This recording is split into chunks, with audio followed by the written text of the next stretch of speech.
MacDonald found himself in Le Jardin des Tuileries with Crowley, who had suggested a postprandial stroll. MacDonald had agreed. He needed air.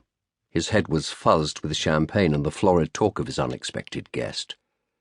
But even in the open, Crowley's presence could have a stifling effect, like some hothouse creeper, oozing a sickly scent, choking all the life around him. MacDonald watched him gazing at the statue of a centaur, his wet mouth jutting salaciously.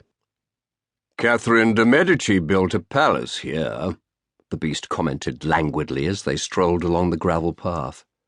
"She was reputed to have been a sorceress, certainly a poisoner. It is said that she held black masses here." "Is that so?" MacDonald muttered low, not wanting to encourage him. "The occult has always been a feature of Parisian society. Satanism is terribly fashionable here at the moment, you know." "No, I didn't. But Scotland has always been the place for witchcraft, hasn't it?" "I wouldn't know. I was raised in the United Free Presbyterian Church." Crowley laughed. "My dear fellow, my father was a lay preacher in the Plymouth Brethren. I too was brought up with the hell-fire of the Low Church. But we can all break free of religion. We are going to have to." "And what are we to believe in, then?" "Why, in magic, of course." "Och, man, you're having a joke with me." "I'm perfectly serious. Haven't you noticed? This strange time we're living in?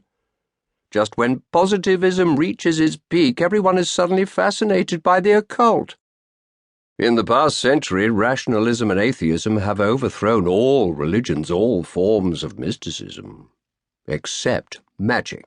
Magic is about to reassert itself. It's the beginning of a new eon. Can't you just feel it?" "I'm not sure if I can, no. It's about power." "Aye, and the will." "You mean willpower?" "Yes, but when people say that, they usually mean restraint. I don't mean that. I mean the opposite of that." "I'm not with you." "Well—" The beast began to stumble in his argument. He had been working something through in his mind for a while. He was looking for an idea. It didn't have to be a particularly good idea, just a strong one. It would be to do with the will. What he wanted was a verbal formula, a spell that could enchant, something that could shock the whole world.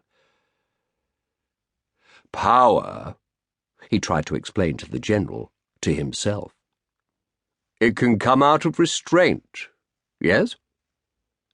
Aye, like steam power. That will soon be out of date. In the modern age, there will be more expressive forms of power, the internal combustion engine, electricity. Well, you're talking about science now.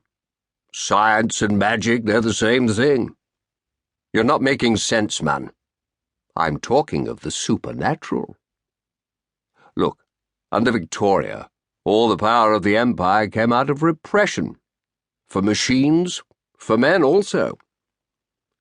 What do you mean? I mean the application of pressure, building up a head of steam, if you like.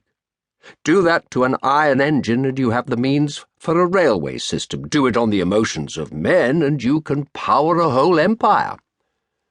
Well, I don't know about that, MacDonald retorted. Repression. It's been the fuel of expansionism. Now we are entering a new age. We are free now that our great Mother Victoria is dead. The fog is lifted. Now is a time for expression. They had left the park and were crossing the Seine.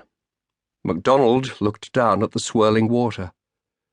There was a choking sensation at his throat. He felt the vertiginous nausea of his predicament. I am talking of energy, the beast went on. Energy that can no longer be sublimated.